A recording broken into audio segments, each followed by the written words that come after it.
In today's Show and Tell with Tony, an unusual collector's item. Yeah, it all started with a gift from a mother to her son many years ago, and it inspired a local man's lifelong passion. Here's Tony with his story. My guest today is Tony Velopi. Tony collects typewriters, of all things. And what exactly are we looking at here, Tony? We're looking at a 1908 Oliver typewriter number 5. 1908. Are you kidding? No.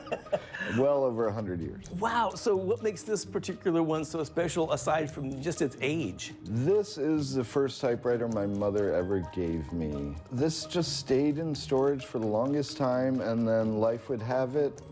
I now have this collection in the shop. Yeah. And so this one stays on the shelf. This one's a reminder of how personal these are for people and for myself. What did your mom know about you to know that this would be something special for you? I've always been a collector, and she knew I was writing pretty aggressively at the time. So I don't know if she even considered function, but thought it might just be a shelf piece. I see. Which it was. Well, and that brings up a good point because, I mean, you know, typewriters have been obsolete in the business world for a long time. So what is their magical staying power? Why do we still have them? Oh, it's tactile. It's feeling the words going on the paper instead of a screen in front of you. Everyone has a different draw to them, and I would like to say 80% of the people I encounter here, they're typing. They are writing something, which is great. I happen to own a typewriter myself, and I noticed that it does have the effect of slowing me down, and it does make me think, and I find myself looking for excuses just to use the machine because it's fun to use. You have to pause and really think about what you're going to put on the paper, and it makes it more genuine.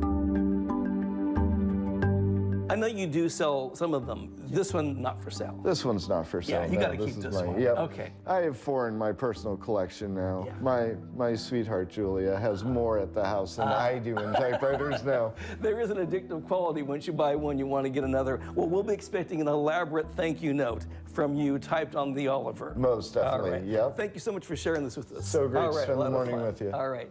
Yeah, Tony was saying he'll do events there at Typespace where at that very table they'll invite people in just to bring their typewriters. They can borrow one, and they'll do like prompts and writing prompts, and just to type because it's fun to type. Yeah, typewriting world out there. Believe me, I totally. love it. Oh, There's no spell check for one. No. And it almost reminds me of like if you get in an old car that you had in high school. It brings back that memory of when it used to be like that. It brings you back to that little time. It's funny too because like on a keyboard I'll go 10 fingers, but on a typewriter I'm definitely 2 finger. Oh, yeah, because you can't mess it up, right? Yeah, right. It's just like, because I don't want to have to do typos, so it's like much more precise and thought out. And something satisfying about that. It is the And I'll sound. tell you, and when you put a letter in a mailbox, it's like that. Okay, well, I guess I hope I did it right because I'm not getting that back. So it is gone. Yeah, but it's fun. Yeah. Such a great story. And where's Typespace, by the way? Just off of Division and about 49th. Okay. I can almost smell the ribbon too. Yes, just watching this story. that's right. Another great story. Good job, you Oh, guys. thank you.